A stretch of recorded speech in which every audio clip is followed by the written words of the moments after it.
oleh ustadz saya disuruh hati-hati kalau zikir hu Allah, sebab terkadang ada makhluk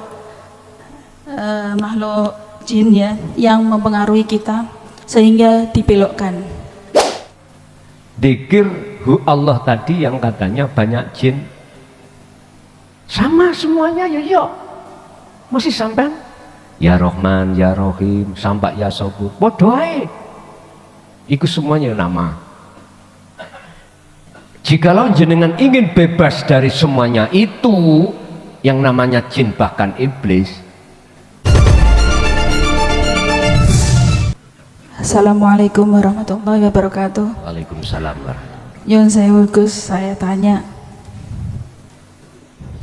ketika kholwat apakah bacaannya sirul asrar itu harus hu Allah, bolehkah diganti dengan bacaan yang lain, misalkan zikir dengan asmaul husna, misalkan ya Hamid ya Nur atau asmaul husna yang lain?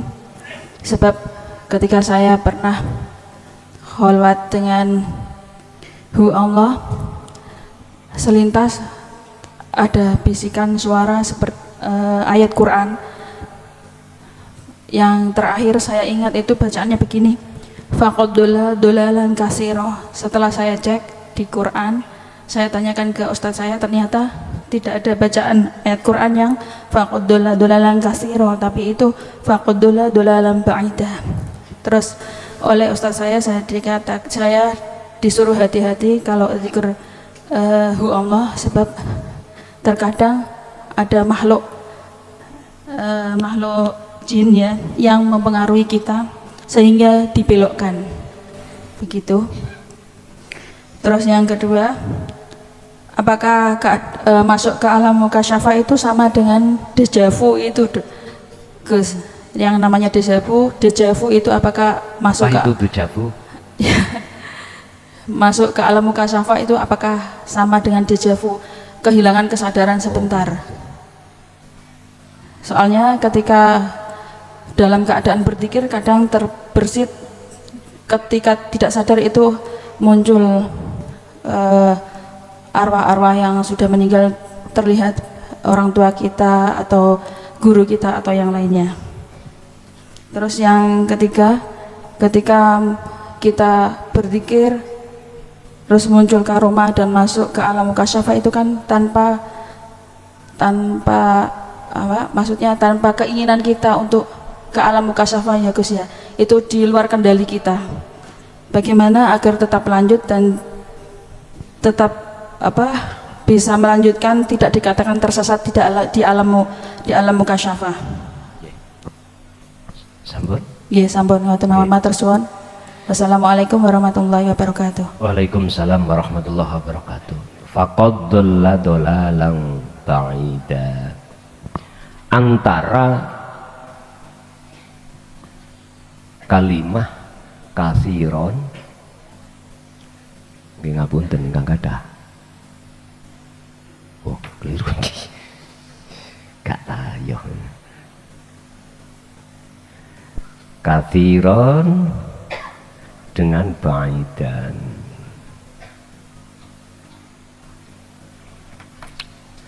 Sungguh faqad dolalan ba'ida, mongko yekti teman-teman tersesat dengan tersesat yang sejauh-jauhnya. Bahasa kathiron kalau kita melihat dari si harfiah keliru Quran, tulisan, mohon maaf. Kalau kita masuk di dalam makna maknawiyahnya bukan harfiahnya, kathiron ini apa? Ukeh toh? Jauh dengan ukeh. Bahasa kami itu bahasa majas, bahasa kinayah. Bahasa kinayah. Bagi saya pribadi no problem. Artinya gini, yang dimaksud tersesat secara hakikat itu adalah hati jauh dari anugerah, hati jauh dari Allah, itu tersesat. yaitu hati yang condong pada selain Allah sekalipun iku makhluk Rasulullah. Tak bisa nemen lagi. Padahal kita menganggap Rasulullah itu orang yang paling dahur lah derajat tangan dan ini makhluk ya, bukan kholik.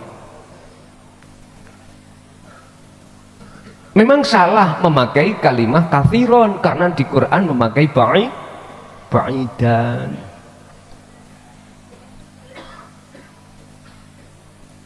Tapi kalau kita masuk di dalam makna-maknawiyahnya, hakikatnya kita tidak terikat dengan bahasa. Harus ba'idan ya ndak. Kadang gak kathiron, kabiron. Cuman maknanya tunggal. Apa? Hati ini apa? Terlalu banyak dunia dan nggak ada sama sekali ketuhanan.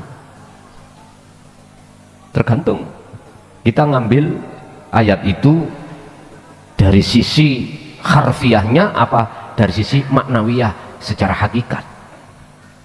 Bon, itu satu. Sehingga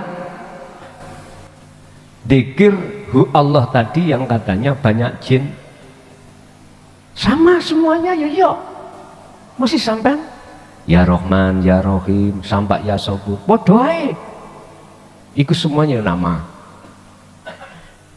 Jikalau jenengan ingin bebas dari semuanya itu yang namanya jin bahkan iblis, gak usah atau Kanjeng Nabi niru Syekh Abdul Qadir Jailani. Apa? Fakotistamsaka bil urwatil wuthqa lam fisamalah, pegang dzikir rasa tadi bahasa Jawa. Bahasa Quran ya pegang maksud dzikir yang nomor 3 la ilaha illa anta, baru bisa sampai ke la ilaha illa ana nanti. Itu caranya manakala jenengan ini dimasukkan di makom mukasyafah atau makom yang Anda sudah tidak tahu lagi dan tidak pernah lagi selama hidup menemui makom yang seperti ini. Terus apakah ketika saat dimasukkan di dalam makom mukasyafah itu kesadaran kita akan hilang? Kalau yang ditanya kesadaran akal, ya betul. Kalau kesadaran hati, belum. Sing dimaksud hati sing sadar itu apa sih? Hati jikalau kita selain Allah itu gak wujud, itulah yang disebut hati yang sadar. Lawannya sadar berarti tidak sadar alias majnun, gendeng. Berarti aslinya sing gendeng iku wong sing durung ketemu Gusti niku lho aslinya. Malah dibalik wong nek ketemu Allah dilokno wong gendeng. Jangan heran, Kanjeng Nabi ku sudah jelas di mata umat Islam itu orang yang membawa kebenaran, tapi di mata orang kafir Nabi Muhammad itu orang yang tersesat, tukang sihir, ya toh? Termasuk orang yang jinnah min jinnah, orang yang edan. Bahasa saya ya sama. Gendenge atine Syiah nang Allah iku sebetulnya waras Syiah. Ngoten lho. Nyun sewu, sadare si B terhadap dunia iku menandakno nyun sewu. Sejatine gendenge si B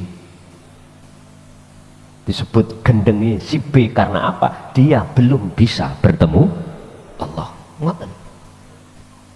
Tapi ya gak iso, iki ditemukan gak iso karena laksana air dengan minyak. Hakikat dan syariat itu susah ditemukan, selalu berseberangan karena beda pandangan. Syariat mandang makhluknya yang berperan, hakikat mandang bersaksi Allahnya, wis beda. Tapi carane kiri ambek kanan ini selaras lah, harus duduk di wusta tengah-tengah. Nah tadi bener secara lesan ngomong aku walaupun orang lain beriman aku makhluk klason, tapi ning jero dodo sampean dudu aku makhluk. Niku carane. Sekarang jero ditokno nang jopo. Wah. Ya niki gesekan. Tapi biar jenengan paham, walaupun saya berpesan jangan diucapkan, tak apa-apa, karena mengambil biar paham. Sebetulnya itu perkara yang ada di dalam, jangan kau keluarkan pada orang yang belum mengenal di dalam. Resikonya itu tadi nanya gap nanti. Memang Pak, memang Bu, yang namanya alam mukasyafah itu Allah yang membuka, sekalipun kita nggak ada niat untuk di situ. Lah, inilah perlunya kami membekali jenengan tentang dzikir sirul asrar itu di situ. Supaya jenengan kali kula niki estu laksana tai kintir di sungai pun itu mudah.